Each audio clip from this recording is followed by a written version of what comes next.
BBC Bangla. এখন সন্ধ্যা 7:30। একটু পরেই শুনবেন সর্বশেষ বিশ্ব সংবাদ।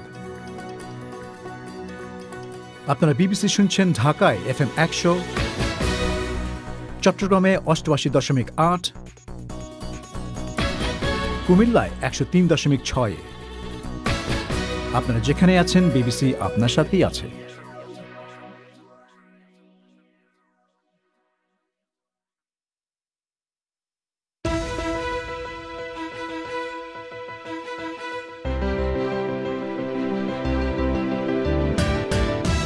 8 বছরের মধ্যে যুক্তরাষ্ট্রকে ছাড়িয়ে চীন হবে বিশ্বের 1 নম্বর অর্থনীতি। অন্যতম কারণ করোনা ভাইরাস প্যান্ডেমিক সবচেয়ে ভালো সামলেছে চীন, ব্রিটেনে গবেষণা রিপোর্ট। বাংলাদেশের চলচ্চিত্রের দৃশ্যে পুলিশকে হেয় করার অভিযোগে পরিচালক ও অভিনেতা গ্রেপ্তার নিয়ে চলচ্চিত্র শিল্পের প্রতিক্রিয়া কি? এটা শুরু হলো ধরেন পুলিশ দিয়ে, কালকে হয়তো বিচারপতিরাও একটা এমবার্গো আনতে পারে, ডাক্তারদের কমিউনিটি একটা এমবার্গো আনতে পারে। তখন তো কারোরই গল্প বলা যাবে না। আমরা যে আসলে কতটুকু উপমণ্ডুকতার দিকে যাচ্ছি, এটা হচ্ছে সেটারই প্রমাণ বহন করে। রয়েছে শ্রোতাদের সরাসরি অংশগ্রহণে ফোন ইন। এসব নিয়ে শুরু হচ্ছে বিবিসি বাংলার আজকের প্রবাহ।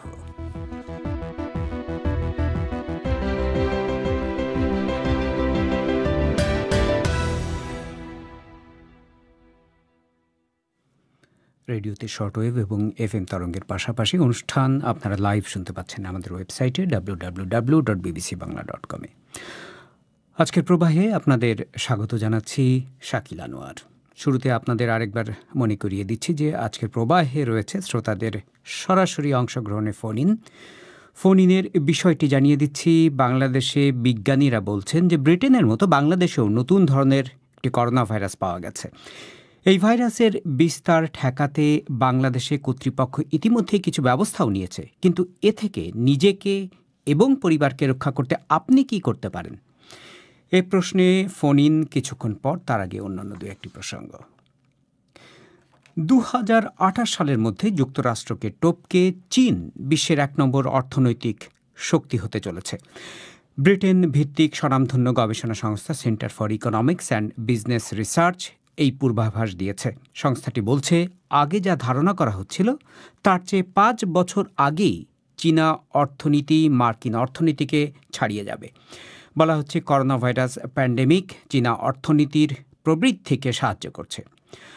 গবেষণা রিপোর্টটি দেখেছেন সহকর্মী পুলক গুপ্ত। তিনি এখন টেলিফোনে আমার সাথে যোগ দিচ্ছেন। পুলক, 2028 সালের মধ্যে চীনা অর্থনীতি 1 নম্বর অর্থনীতি হবে বিশ্বের অর্থনীতিতে 8 বছরের ভেতরেই। তো যে গবেষণা রিপোর্টটি এই পূর্বাভাস দিয়েছে, কি বলছে কি তারা আসলে? তারা যেটা বলছে শাকিল, যে 1 বছর আগেও মনে করা হচ্ছিল যে অর্থনীতির আকারের দিক থেকে চীন 2033 সাল নাগাদ যুক্তরাষ্ট্রকে ছাড়িয়ে যাবে। তো এই centre for economics and business research বা CEBR নামের যুক্তরাজ্য ভিত্তিক এই প্রতিষ্ঠানটি এখন বলছে যে আগে তারা যে পূর্বাভাস দিয়েছিল আসলে তার 5 বছর আগেই এটা ঘটে যাবে। এবং CEBR এর ডেপুটি চেয়ারম্যান ডগলাস ম্যাকউইলিয়ামস বলছেন যে চীনের অর্থনীতিতে দ্রুত গতিতে প্রবৃদ্ধি হচ্ছে এবং 2025 সালে তাদের যে বর্তমান যে 5 সালা পরিকল্পনা সেটার মধ্যেই তারা একটা উচ্চ আয়ের অর্থনীতিতে পরিণত হবে। এবং 1 বছর আগেও যেটা মনে করছিলেন তার 5 বছর আগেই তারা যুক্তরাষ্ট্রকে ছাড়িয়ে যাবে। বৈশ্বিক অর্থনীতিতে চীনের অংশ 2000 সালে ছিল 3.6%, সেটা এখন বেড়ে 17.8% হয়েছে।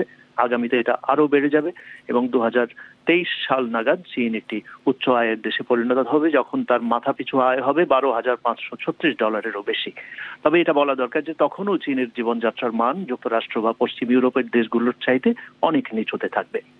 তো পুলক, এই যে এখন এমন একটা সময় এই পূর্বাভাস দেওয়া হচ্ছে যখন করোনা ভাইরাস প্যান্ডেমিক চলছে, সারা পৃথিবীর অর্থনীতিতেই এক ধরনের স্থবিরতা দেখা যাচ্ছে, তো কেন আগের ধারণার চেয়ে আপনি যেটা বলছিলেন 5 বছর আগেই চীন যুক্তরাষ্ট্রের অর্থনীতিকে ছাড়িয়ে যাবে, কারণ কি বলা হচ্ছে?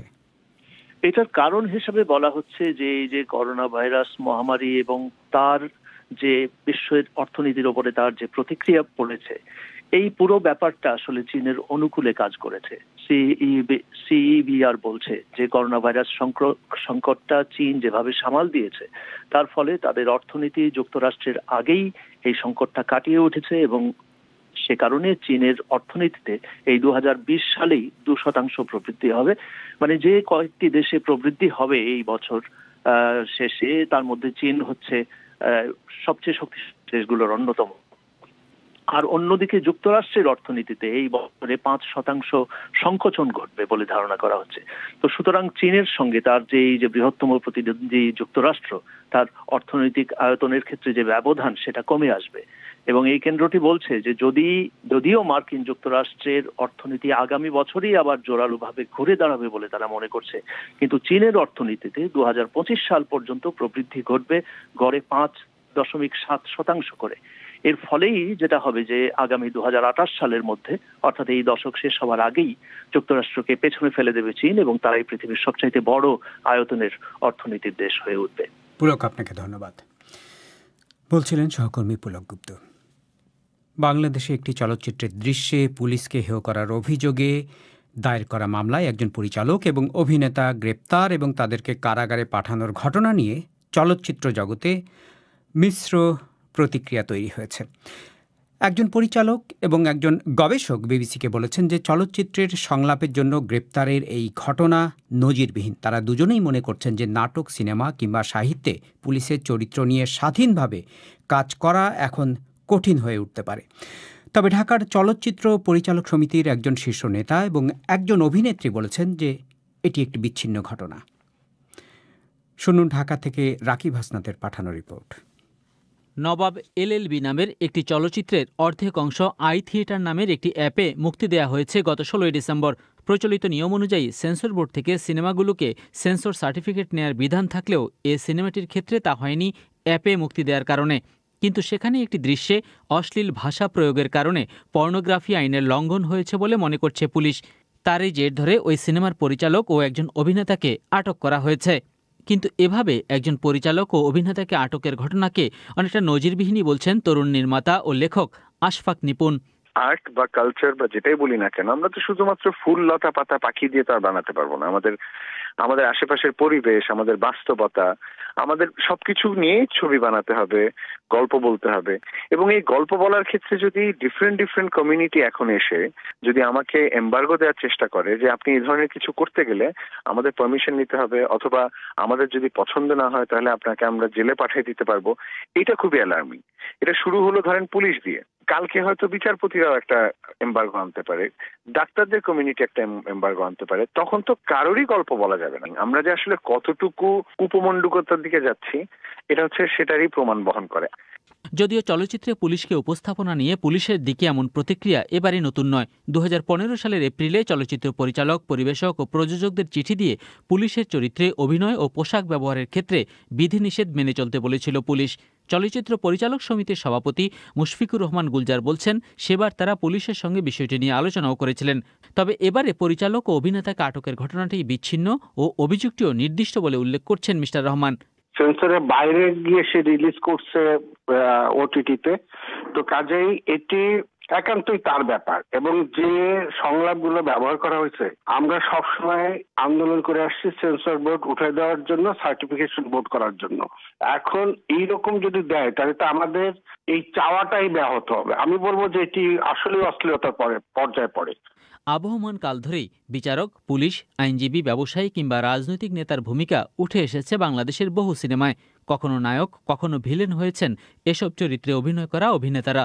কিন্তু বাংলাদেশের সংলাপের জন্য কাউকে কখনো হেনস্থা হওয়ার উদাহরণ খুব একটা পাওয়া যায় না।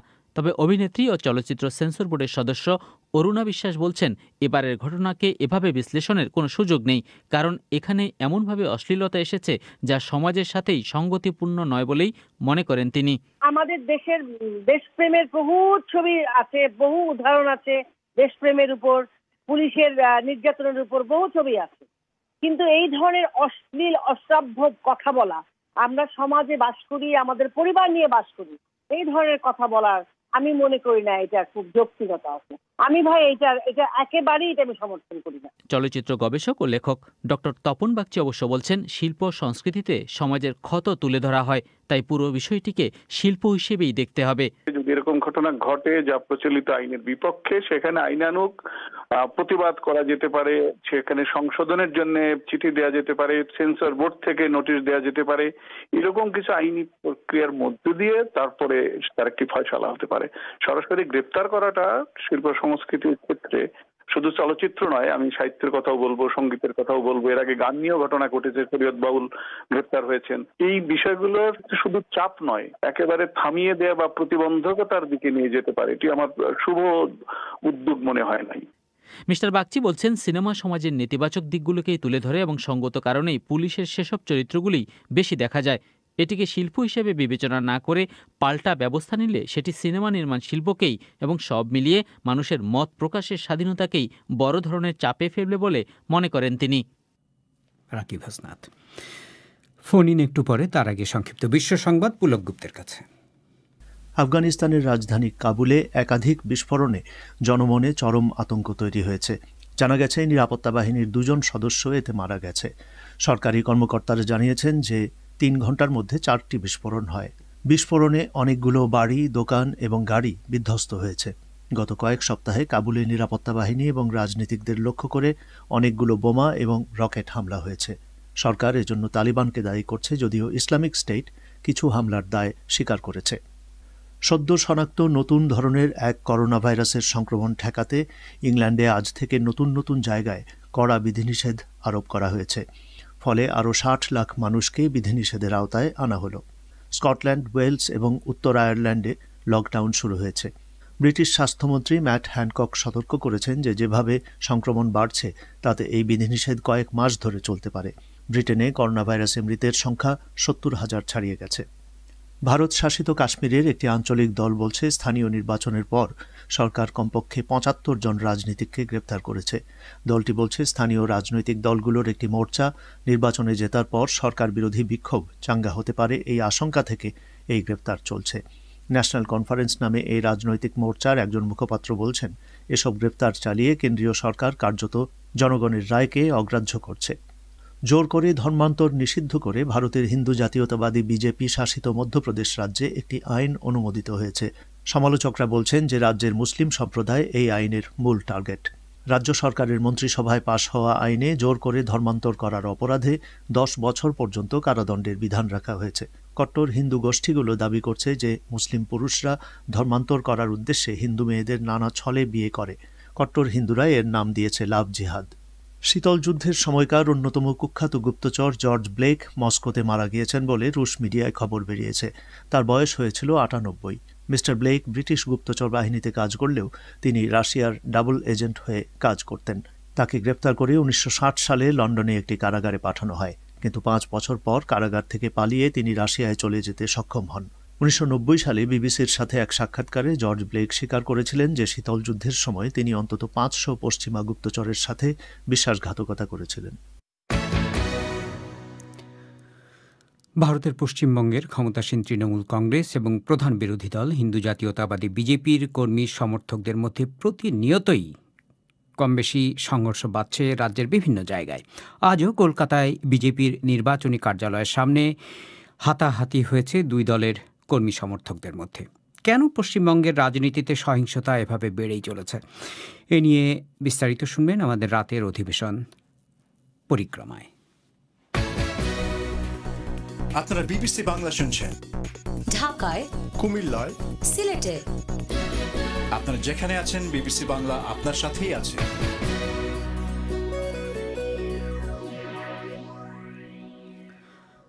ফোন ইনের জন্য আপনাদের এখন নিয়ে যাচ্ছি ঢাকার স্টুডিওতে। ফারহানা পারভিন রয়েছেন সেখানে। ধন্যবাদ শাকিল। ফোন ইনে আমাদের আজকের বিষয়, বাংলাদেশের বিজ্ঞানীরা বলছেন ব্রিটেনের মতো বাংলাদেশেও নতুন ধরনের করোনা ভাইরাস পাওয়া গেছে। এই ভাইরাসের বিস্তার ঠেকাতে বাংলাদেশের কর্তৃপক্ষ ইতিমধ্যে বেশ কিছু ব্যবস্থা নিয়েছে, কিন্তু এ থেকে নিজেকে ও পরিবারের সবাইকে রক্ষা করতে আপনি কি করতে পারেন, এ নিয়ে আজকে আমাদের ফোন ইন। আর এই ফোন ইনে অংশ নিতে প্রথমে আমাদের সঙ্গে যোগ দিয়েছেন আইরিন ইকবাল ইভা ঢাকা থেকে। হ্যালো, আসসালামু আলাইকুম। ওয়ালাইকুম আসসালাম। আমি অ্যাকচুয়ালি এখনো পর্যন্ত যে করোনা ভাইরাস ব্রিটেনের থেকে আসা যে সংক্রমণটা যেটা বাংলাদেশে আমাদের এখানে ধরা পড়েছে সেটা সম্পর্কে খুব কমই জেনেছি। কিভাবে প্রোটেকশন নিতে হবে আমি এখনো তেমন ভাবে জানিনি, কিন্তু পূর্ববর্তী করোনা ভাইরাসের জন্য যে WHO এবং আমাদের বিশেষজ্ঞ ডক্টররা যেভাবে আমাদেরকে পরামর্শ দিয়েছেন আমি সেই পদ্ধতিগুলোই মেনে চলার চেষ্টা করছি। হাত বারবার ধুচ্ছি, ড্রেস চেঞ্জ করছি, বাইরে থেকে এসে মাস্ক ব্যবহার করছি, হ্যান্ড গ্লাভস ব্যবহার করছি, শু বাইরে রেখে আসছি। আচ্ছা ইভা, আপনি কি বলছেন যে এটা মানে ব্রিটেন থেকে এসেছে নতুন ধরন, সেটাই বললেন আপনি? সেটার জন্য তো আমি নিজেকে নতুন করে কোনো কিছু নির্দেশনা পাইনি। যদি নির্দেশনা এরকম পাবো এখানে আপনাকে একটু সেটা করবো, কিন্তু এখন যেটা আমি করছি পূর্ববর্তী করোনা ভাইরাসের জন্য যে আমরা নির্দেশনাগুলো ডক্টরদের কাছ থেকে পেয়েছিলাম সেটাই মেনে চলছি এবং কম বাইরে যাওয়ার চেষ্টা করছি। অনেক ধন্যবাদ আপনাকে। আপনার একটু অবগতির জন্য জানাচ্ছি, সেটা হচ্ছে যে এই যে ভাইরাসের নতুন একটি ধরনের কথা বলছেন বিজ্ঞানীরা, সেটি যে ব্রিটেন থেকে এসেছেন সে ব্যাপারে এখনও নিশ্চিত করেননি, এবং ব্রিটেনে যেটি পাওয়া গেছে সেটি এবং বাংলাদেশের যে ধরনটি সেটি যে হুবহু মিল আছে তেমনটিও বলছেন না। এবং ডাক্তার এবং গবেষক যারা আছেন তারা বলছেন যে এই মুহূর্তে তাদের কারোরই কিছু করার নেই। আগের যেই নিয়ম, স্বাস্থ্যবিধি, হাত ধোয়া, সামাজিক দূরত্ব বজায় রাখা, মাস্ক পরা, সেগুলো তারা করতে বলছেন। অনেক ধন্যবাদ আপনাকে। আমাদের এবারে শ্রোতা উম্মে তুলি ঠাকুরগাঁও থেকে। আমরা সংযোগটি বিচ্ছিন্ন হয়ে গেছে, আমরা পরের শ্রোতার কাছে যাচ্ছি। কক্সবাজার থেকে হারুনুর রশিদ। আসসালামু আলাইকুম, আমি হারুনুর রশিদ বলছি কক্সবাজার থেকে। বলুন। হ্যাঁ, আমার কথাটা হলো যে করোনা ভাইরাসটা যে নতুনত্ব রূপ নিচ্ছে, এটা থেকে আমাদেরকে বিরত থাকার জন্য যত উপযুক্ত যে আমাদেরকেও ওই রকম নতুন প্রস্তুতি নিতে হবে আর কি। তো আমাদের বিশেষজ্ঞরা সর্বক্ষণিক চেষ্টা করে যাচ্ছে যে তাদের ভ্যাকসিন কিংবা প্রতিষেধক উৎপাদন করার জন্য, কিন্তু নতুনত্ব ভাইরাস হওয়ার কারণে তারা তাদের সফলতাটা বয়ে আনতে পারতেছে না। কেন আপনার এরকম মনে হলো? কেন আপনার মনে হলো সফলতা বয়ে আনতে পারছে না? কারণ ওই ভাইরাসটা যেহেতু নতুন এবং নতুনত্ব রূপ ধারণ করতেছে, যদি রূপটা ধারণ না করতো তাহলে হয়তো তারা তাদের প্রতিষেধক খুবই শীঘ্রই কিংবা তাড়াতাড়ি না হলেও কাজটা সফলের দিকে এগিয়ে যেতে পারত। কিন্তু এখন যেহেতু ওই ভাইরাসটা নতুনত্ব রূপ নিচ্ছে, সেহেতু তাদেরকেও নতুন ভাবে আবার ওই ভাইরাসের প্রতিষেধক তৈরি করার জন্য চেষ্টা করতে হচ্ছে। না, এখানে একটা বিষয় সেটা হলো যে চেষ্টা করতে হচ্ছে এরকম না। গবেষকরা গতকালকেও বলেছেন যে ভাইরাসের চরিত্র এরকম যে বারবার ধরন পরিবর্তন করবে, এবং বর্তমানে যে টিকা আবিষ্কার করা হয়েছে সেটি যদি ভাইরাসটি বড় ধরনের পরিবর্তন না হয় তাহলে এই টিকাতেই কাজ হবে। এখন যে বিষয়টি সেটি হলো যে আপনি কি করবেন, আপনি নিজেকে এবং পরিবারকে রক্ষা করতে আপনার করণীয় কি? হ্যাঁ, এই ক্ষেত্রে আমার করণীয় হচ্ছে যে ওই টিকাটা কিংবা রাষ্ট্রীয়ভাবে যতদিন পর্যন্ত মানুষকে স্বাভাবিক যে সেবাটা দিতে না পারে ততদিন পর্যন্ত আমাদেরকে যথোপযুক্ত সামাজিক দূরত্ব এবং ওই ভাইরাস থেকে দূরে থাকার জন্য, বেঁচে থাকার জন্য অর্থাৎ সব ধরনের নিয়ম কানুন মেনে চলতে হবে আর কি। ধন্যবাদ আপনাকে। আমাদের এবারের শ্রোতা তিনি মোহাম্মদ ফিরোজ কবির, তিনি ঠাকুরগাঁও থেকে। জি, যেহেতু ব্রিটেনে নতুন করে আবার করোনা ভাইরাস পাওয়া গেছে, সেহেতু কিন্তু বাংলাদেশের বিজ্ঞানীরা প্রমাণ করছে যে নতুন করে বাংলাদেশেও করোনা ভাইরাস হয়েছে। যেহেতু আমরা আগে থেকে করোনা ভাইরাসে সংক্রমিত, তারপরেও আবারও একটা নতুন ভাইরাস চলে আসছে, আবার সেটা করোনা ভাইরাস। যেহেতু আগেও করোনা ভাইরাসের কারণে বাংলাদেশে অনেকাংশ প্রতিষেধক বা অন্যান্য দেশ থেকে আনার চেষ্টা করতেছে বা আনার জন্য সিদ্ধান্ত নিয়েছে, যেহেতু আবার নতুন একটা ভাইরাস চলে আসছে, তাতে করে আরো রাষ্ট্রীয়ভাবে জোরদার করা আরো অন্যান্য দেশগুলোর ক্ষেত্রে বলতে চাই আমি যে এই প্রতিষেধকে যদি এই ভাইরাসটা আর কি কার্যকলাপ হয়, তো পরবর্তী ভাইরাসটা যেটা আসছে, যে ভাইরাসটা বর্তমান নতুন শনাক্ত করছে, এই ভাইরাসটার জন্য কিন্তু আরো উচ্চমানের প্রতিষেধক দরকার হবে। আর আমি বলতে চাইবো এই ভাইরাসটাকে আমাদের পরিবারকে কিভাবে বাঁচতে হবে। যেহেতু বাংলাদেশে এখন একটু শীত শীতটা একটু বেশি, যার কারণে কিন্তু ভাইরাসের ঝুঁকিটাও কিন্তু বেশি। এর প্রভাব থেকে আমাদেরকে বাঁচার জন্য অবশ্যই আমাদের পরিবারকে বারবার হাত দেওয়ার ব্যাপারটি এবং দূরত্বের ব্যাপারটি নিশ্চিত করতে হবে। যদি আমরা আমাদের পরিবারকে বারবার হাত দেওয়ার ব্যাপারটি নিশ্চিত করতে পারি এবং দূরত্বের বিষয়টি তাদের ভিতরে বুঝাতে পারি, তাহলে অবশ্যই মনে হয় আমরা সফল হবো। আর আমাদের পরিবারের যেটা বিশেষ করে খেয়াল করা দরকার, যেহেতু আমরা আমাদের পরিবারকে বাঁচাতে হবে, যার কারণে আমাদের বিষয়টি হলো যে পরিবারের কেউ বাইরে গেলে অবশ্যই তাদেরকে উন্নত মানের মাস্ক ব্যবহার করতে হবে। আর এই উন্নত মানের মাস্কে কিন্তু এখন ভাইরাসের 80% মুক্তি দিতেছে। যেহেতু আবার নতুন ভাইরাস আসলো বাংলাদেশে, তার কারণে কিন্তু আমরা অনেকে আতঙ্ক হয়ে পড়বো। কারণ এটা আতঙ্ক নয়, আমাদের উচিত অবশ্যই উন্নত মানের মাস্ক ব্যবহার করা। আর এই মাস্কে 80% আমাদেরকে মুক্ত রাখবে, যার কারণে বাংলাদেশের প্রতিটি পরিবারেই যদি এই পদক্ষেপটা নেয়, তাদের নিজস্ব স্থান থেকে যে তারা তাদের পরিবারকে হাত দেওয়ার ব্যাপারটি বুঝতে পারছি। অনেক ধন্যবাদ আপনাকে। বাগেরহাট থেকে এবারে কথা বলবেন মুন্না আক্তার। হ্যালো, শুনতে পাচ্ছি, বলুন। হ্যাঁ, আমাদের দেশে যে করোনা ভাইরাসের দ্বিতীয় ওয়েভ শুরু হয়েছে, যার জন্য সরকার যে সতর্কতামূলক পদক্ষেপ নিয়েছে, তার পাশাপাশি আমাদের উচিত ব্যক্তিগত সতর্কতামূলক পদক্ষেপই বেশি দরকার। আর এটাই আমাদের সবচেয়ে মুখ্য ভূমিকা পালন করবে। এখানে যদি আমাদের পরিবারে যে সাবজেক্ট বা কর্তা থাকে, সে যদি সচেতন হয়, তাহলে আমাদের পরিবারের সবাই এই রোগের সংক্রমণ থেকে রক্ষা পাবে।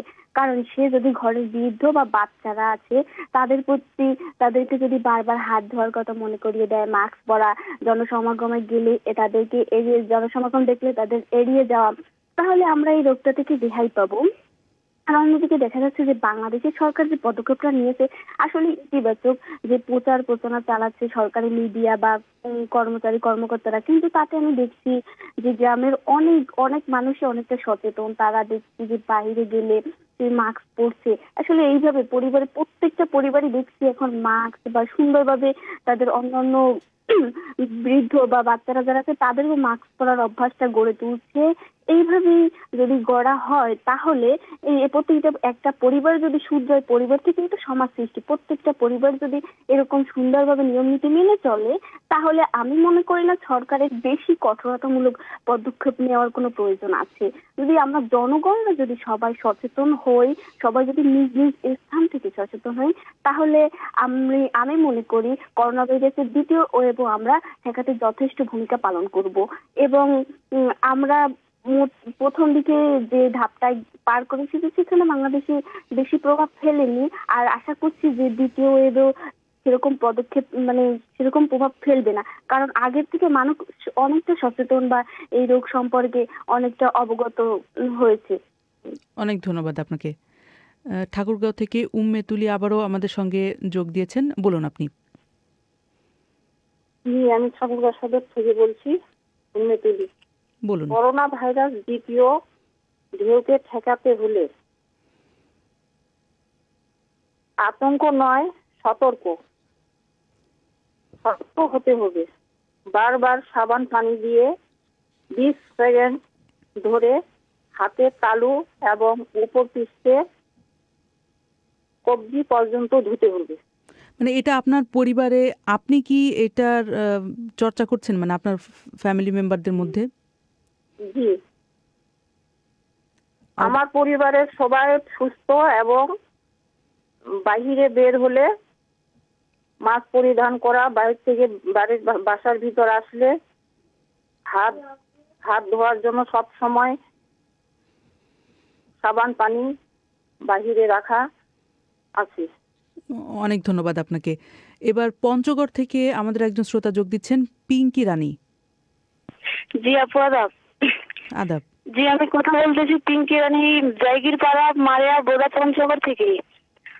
নতুন ধরনের করোনা ভাইরাস আর পুরাতন ভাইরাসের মধ্যে তেমন পার্থক্য নেই, বিশেষজ্ঞ ব্যক্তি বা বৈজ্ঞানিক বলছেন। তাই আমার মতামত হচ্ছে প্রত্যেক পরিবারের যুব সমাজ ও ছাত্র সমাজের সচেতনতার পাশাপাশি প্রত্যেক পরিবারের নিজ নিজ সচেতনতাই পারে এই ভাইরাসকে মোকাবেলা করতে। যেমন আমরা যখনই পরিবারের যে কেউ বাইরে যাব, তখনই মুখে মাস্ক, হাতে গ্লাভস এবং মাথায় ক্যাপ পরতে হবে। এবং বাইরে থেকে আসার পর পরনের পোশাক খোলার পর ওয়াশরুমে রাখতে হবে আমাদের পোশাক, তাহলেই আমাদের পরিবারকে রক্ষা করতে পারবো আমরা নতুন করোনা ভাইরাসকে। সেটা কি আপনি করছেন আপনার পরিবারের মধ্যে বা আপনার পরিবারের অন্যান্য সদস্যরা? আমরা যখনই বাইরে যাচ্ছি তখনই মুখে মাস্ক, হাতে গ্লাভস এবং মাথায় ক্যাপ পরতেছি এবং 20 মিনিট ধরে আমরা হাত নিয়মিত ধুতেছি, খাবার আগেও এবং পরেও। অনেক ধন্যবাদ আপনাকে। আমাদের পরের শ্রোতা খুলনা থেকে ভাবনা বালা। আমার একটা কথা কি যে আসলে করোনা ভাইরাস থেকে রক্ষা পাওয়ার জন্য মূলত পূর্বেও বলা হয়েছে সচেতনতাটাই হচ্ছে আসল বিষয়, আসলে অন্য কোনো কিছু না। আমরা দূরত্ব বজায় রাখবো, যেটা অনেক আগে যেটা বলা হয়েছে, এটাই আমাদের সচেতনতাই আমাদের এ রোগের তো একমাত্র সমাধান হচ্ছে নিজেরা যদি সচেতন থাকি তাহলে এটা থেকে রক্ষা পাওয়া যাবে। তা আমি বলবো যে সবাই যেন সচেতন থাকে, আগে যেমন নির্দেশনা দিচ্ছে এখনো সেই নির্দেশনা অনুযায়ী আমরা সবাই চলবো, তাহলে আমি বাঁচবো, আমার পরিবার বাঁচবে এবং এই সমাজের লোক, সারা বিশ্বের লোক বাঁচবে, আমি এটাই মনে করি। ধন্যবাদ আপনাকে। আমাদের পরের শ্রোতা ফিমা ফেরদৌস নওগাঁ থেকে বলবেন। আমি মনে করি যে পূর্বের এবং বর্তমান দু ধরনের করোনা ভাইরাসের জন্য আমরা যে আগের নিয়মগুলো মানতাম সেগুলোই মানা উচিত, যেমন বাইরে গেলে হ্যান্ড স্যানিটাইজেশন ব্যবহার করা, মাস্ক পরিধান করা, প্লাস হ্যান্ড গ্লোভস ব্যবহার করা, তো এবং জনসমাগম এড়িয়ে চলা। পরিবারে যারা বাচ্চা আছে বা বৃদ্ধ আছে তাদের প্রতি একটু এই শীতে বেশি কেয়ারেবল হওয়া, কারণ বাচ্চারা বা বৃদ্ধরা এই শীতে মানে করোনা ভাইরাসের সংক্রমণের ঝুঁকিটা তাদের বেশি থাকে। আবার বাইরে থেকে আমাদের যে সবজিগুলো আসছে বা কাগজপত্রগুলো আসছে সেগুলোর ব্যাপারে আমাদের কেয়ারেবল হতে হবে, কারণ এর মাধ্যমে আমরা জানি যে করোনা ভাইরাস সংক্রমিত হতে পারে। এছাড়া এখন যে নিয়মটা প্রায় উঠেই গেছে যে কোনো লোক বাইরে থেকে আসলে তাকে আর কোয়ারেন্টাইনে রাখা হচ্ছে না, তো ব্যাপারে আমাদের একটু আবার সচেতন হতে হবে। এটা আমি মনে করি যে তাদেরকে আবার কোয়ারেন্টাইনে রাখতে হবে, না হলে আমাদের এই ভাইরাসটা আরো ব্যাপক আকার ধারণ করবে। সেটা সরকারের পক্ষ থেকে বলা হয়েছে যে বিমানবন্দরগুলোতে আবারও সতর্ক অবস্থা নেওয়া হচ্ছে, পিসিআর ল্যাব টেস্ট নিয়ে আসতে হবে যাদেরকে, যারা আসছেন বাইরে থেকে এবং না থাকলে তাদেরকে কোয়ারেন্টাইনে থাকতে হবে তাদের। সরকারের ব্যবস্থা এগুলো আছে। আমরা বলতে চাচ্ছি যে ব্যক্তি পর্যায়ে আমরা কি করতে পারি। ব্যক্তি পর্যায়ে বলতে আমি বোঝাচ্ছি যে একটা লোক বাইরে থেকে আসলো বলে যে এখন যে বিদেশেই শুধু সংক্রমণটা আছে তা না, কারণ সেটা বাংলাদেশেও ছড়িয়ে গেছে। যেমন একটা লোক যদি ঢাকা থেকে বা এনি চান্স অন্য শহরে যায় তাকে কিন্তু কোয়ারেন্টাইনে থাকা উচিত। এটা আগে ছিল যে গ্রামে কোনো লোক আসলে বাইরে থেকে চেয়ারম্যান বা মেম্বার দ্বারা তাদের শাসন করা হতো যে তোমরা কোয়ারেন্টাইনে থাকো, কিন্তু এখন তো সেটা প্রায় উঠে গেছে, বা মাস্ক ব্যবহার করা এটাও উঠে গেছে। এছাড়া আমরা যে স্বাস্থ্য মন্ত্রণালয় থেকে অনলাইন ব্রিফিং দেয় তার উপরেও মানুষের একটা বিশ্বাসের ঘাটতি তৈরি হয়েছে। মানুষ মনে করে যে তারা সঠিক তথ্য দিচ্ছে না, যতটা সংক্রমিত হচ্ছে বা মৃত্যু হচ্ছে এটা নিয়ে বারবার কিন্তু খবরেও বলা হয়েছে যে সন্দেহ প্রকাশ করেছে। তো এই খবরগুলো যদি সত্যি আসলে সঠিকভাবে দেওয়া হয় তাহলেও হয়তো বা মানুষের মনে আরেকটু ভীতি তৈরি হতো, আরেকটু সচেতনতা তৈরি হতো। ফিমা, আপনি কি নওগাঁ মানে শহর থেকে বলছেন?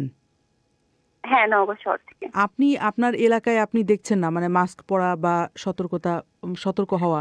আমার এলাকায় একেবারেই সচেতনতার অভাব। বাইরে বের হলে 90% মানুষের মুখে কোনো মাস্ক নেই এবং তারা একে অন্যের সাথে যে সোশ্যাল ডিস্টেন্স এটা তো কখনোই মানা হচ্ছে না, প্রথম থেকেই হচ্ছে না। যানবাহনেও তো সব নিয়ম কানুনগুলো উঠে গেছে, বা বাইরে থেকে যারা লোক আসছে অবাধে চলাফেরাও করতেছে। আবার আরেকটা জিনিস দেখা যাচ্ছে যেখানে বলা হচ্ছে যে আমাদের স্বাস্থ্য ক্ষেত্রে এত ঘাটতি বা মাস্কের অভাব, এটার অভাব, কিন্তু বাজারে N95 মাস্ক গুলা এখন অ্যাভেলেবল পাওয়া যাচ্ছে, তাহলে এটা কিভাবে আসলো?